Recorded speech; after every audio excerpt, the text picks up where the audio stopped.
Olá, meus amigos, muito bom dia e que Deus faça de cada um de vocês uma fonte que venha jorrar por toda a eternidade, uma fonte que seja para a glória de Deus, que você seja a própria glória de Deus aqui na terra, que você seja ou venha santificar o nome do Senhor Jesus com a sua própria vida. A sua vida seja um espelho da vontade de Deus nesse mundo.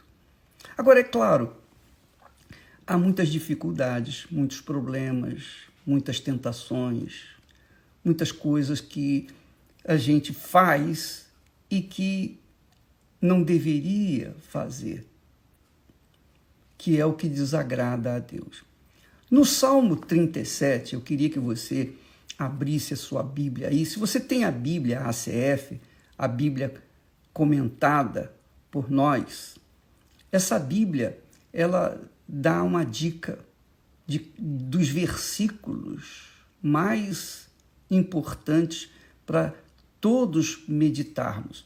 Veja só, por exemplo, nesse texto que diz assim, olha só, Salmo 37, no versículo 1 diz assim: não te indignes por causa dos malfeitores, nem tenhas inveja dos que praticam a iniquidade, porque cedo serão ceifados como a erva e murcharão como a verdura. Normalmente as pessoas, quando leem esse primeiro texto, vão em seguida porque eu vou em frente, quero alguma coisa mais dinâmica para a minha vida. Mas você veja que esse salmo profético é uma profecia. É uma profecia. É uma profecia bíblica. É uma profecia que o rei Davi pronunciou orientado pelo Espírito Santo. Os salmos são orações, cânticos, reclamações, lamentações de pessoas que foram inspiradas pelo Espírito Santo para escreverem, para mostrarem ao mundo do que acontece com os malfeitores e do que acontece com os benfeitores. Aí ele diz assim: não te indignes por causa dos malfeitores, os ladrões, os corruptos e os que corrompem, aqueles que adulteram, aqueles que vivem uma vida promíscua, aqueles que se enriquecem de forma ilícita. Então, nós temos aí um conselho de Deus para todos os que têm juízo, para todos que têm juízo. Porque quem tem juízo obedece. É o que diz o ditado popular. Quem manda, pode, e quem tem juízo, obedece. Então, quem está mandando é o próprio Deus, o Senhor, o único Senhor. Não te indignes por causa dos malfeitores, nem tenhas inveja dos que praticam a iniquidade, porque cedo serão ceifados como a erva e murcharão como a verdura.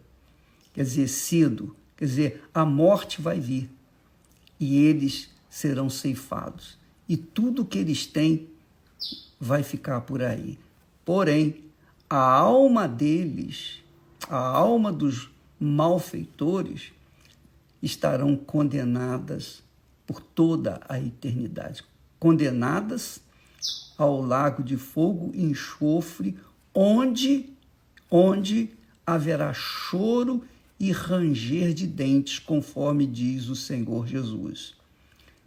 Nesse lugar chamado Lago de Fogo e Enxofre, vão estar o inferno, Satanás, a besta, vai estar o falso profeta, vão estar todos os demônios, a morte. Então, tudo que é podre, tudo que é ruim, tudo que é injusto, tudo que é pecaminoso vai ser jogado nesse lago de fogo. E isso, para Deus, vai acontecer em breve. Para nós, é uma eternidade, né? Parece que é uma eternidade, mas não, é rapidinho. Aguarde, porque nós já estamos vendo acontecer o julgamento dos malfeitores. Não te indignes por causa dos malfeitores, nem tenhas inveja dos que praticam a iniquidade, porque cedo serão ceifados como a erva e murcharão como a verdura. Aí ele diz assim, confia no Senhor. Quer dizer, veja só o texto, por favor, preste atenção comigo. Confia no Senhor e faz o bem. Então, essa é a postura daqueles que são servos de Deus, aqueles que servem a Deus com as suas vidas, com o seu caráter, aqueles que servem a Deus com a sua vida separada daqueles que vivem uma vida pecaminosa. Então, os que servem a Deus, aqui escrito, não fique indignado por causa dos malfeitores, nem tenhas inveja dos que praticam a iniquidade, porque cedo eles serão ceifados como a erva e murcharão como a verdura. Confia no Senhor. Confia no Senhor e faz o bem. Continue fazendo o bem. Continue confiando em Deus e fazendo o que é bom, o que é bem, o que é o bem. Porque habitarás na terra e verdadeiramente serás alimentado. Olha só, ao invés de ficar indignado olhando para os outros, ao invés de ficar olhando a vida alheia, olhe para si mesmo. Olhe para si mesmo, meu caro amigo.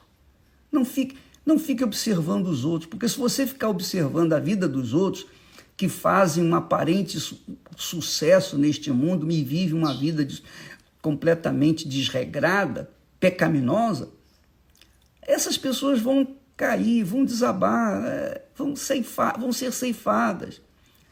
Então ele diz assim, confia no Senhor, olhe para si, olhe para o seu próprio umbigo, confie no Senhor, quer dizer, confia, entrega a sua vida. Diz assim, confia no Senhor e faz o bem, e então habitarás seguro na terra, e verdadeiramente serás alimentado.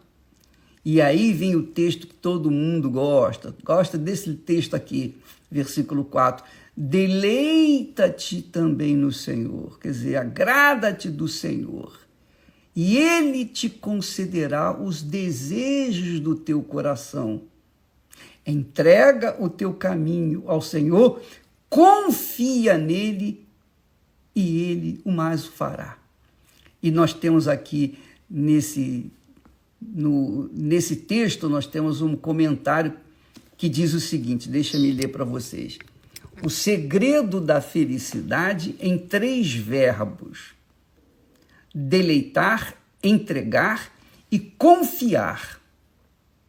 Todos querem que o Todo-Poderoso satisfaça aos seus anseios, mas ignoram que o caminho para isso, primeiramente, é abrir mão da própria vontade para fazer a vontade do Altíssimo.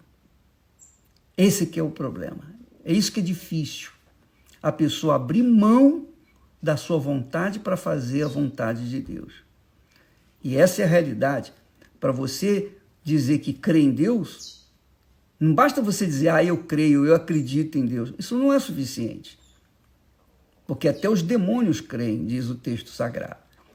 Mas o que faz a diferença é quando você pratica aquilo que você crê.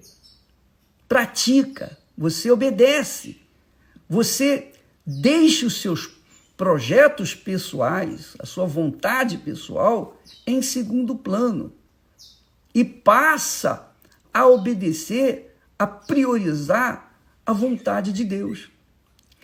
Então, quando a pessoa renuncia a si mesmo, renuncia à sua vontade em prol do querer fazer a vontade de Deus, então Deus, como primeiro na sua vida, vai também priorizá-la, vai também abençoá-la, vai recompensá-la. Não com tudo que Deus tem. O melhor está por vir quando estivermos face a face com Ele. Mas aqui na terra Ele supre a necessidade, Ele sustenta aqueles que são justos, Ele alimenta aqueles que são justos, aqueles que vivem uma vida simples, mas vivem uma vida de paz com a sua própria consciência, uma vida de paz com a sua própria consciência e, obviamente, com Deus, porque a nossa consciência é a balança que faz-nos ver, pesar o nosso espírito, a nossa vida no relacionamento com Deus. Então, minha amiga, meu amigo, você que está nós que estamos vivendo essa quarentena, e está uma balbúrdia danada nesse mundo, não é? Ninguém se entende, os cientistas não se entendem, os políticos não se entendem, o povo não se entende, ninguém se entende. Então, quem é sábio procura ouvir e obedecer a palavra de Deus. Então, você não deve ficar com inveja daquele político que reinou, que roubou rios de dinheiro. Olha aí a situação do Brasil. Se aquele dinheiro fosse posto em hospitais, na época desses políticos que reinaram há tempos atrás, nós não estaríamos nessa situação. Mas ao invés de investirem em hospitais, escolas, segurança, eles investiram no futebol. Gastaram rios de dinheiro e ganharam rios de dinheiro com a corrupção nas construções de estádios maravilhosos, de verdadeiros, digamos assim, santuários do futebol. Olha aí o que deu. Os santuários estão servindo como hospitais, né, de campanha. Então, minha amiga e meu amigo, não fique olhando para essas pessoas perturbadas, essas pessoas que roubaram, estão soltas por aí. Não fique olhando, não fique observando esse pessoal, não. Observe a sua vida em relação a Deus. Pese a sua vida em relação a Deus. Faça isso. Ao invés de ficar olhando para os outros, ficar com inveja do fulano que comprou um carro melhor, que está morando numa casa melhor, nada disso. Olhe para si. Olhe você e Deus. Você em relação a Deus. É isso que o Salmo 37 ensina. Essa profecia é para você, é para mim, é para todos nós, para que a gente não fique indignado com os maus, com os perversos, com os pecadores, nem com inveja daqueles que têm muito mais do que a gente, que vivem numa vida de luxúria, de extravagância. Não, minha amiga, meu amigo. O apóstolo Paulo diz assim: não atentando nós nas coisas que se veem, mas nas coisas que não se veem.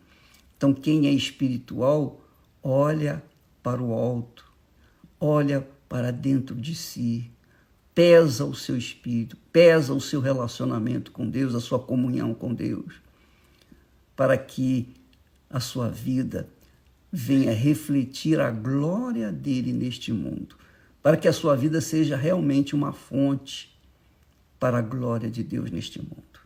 Amém? Deus abençoe a todos vocês. Em nome do Senhor Jesus. Eu ia esquecendo. Amanhã nós estaremos respondendo aquela pergunta que não quer calar. Bispo, eu já fiz jejum, eu já fiz corrente, eu já fiz tudo que tinha que fazer, mas ainda não recebi o Espírito Santo. Por que eu não recebi o Espírito Santo? Amanhã à noite, às 20h, nós teremos um encontro aqui através do Facebook, tá bom? E todos os demais canais da Igreja Universal do Reino de Deus. Deus abençoe a todos em nome do Senhor Jesus Cristo. Amém.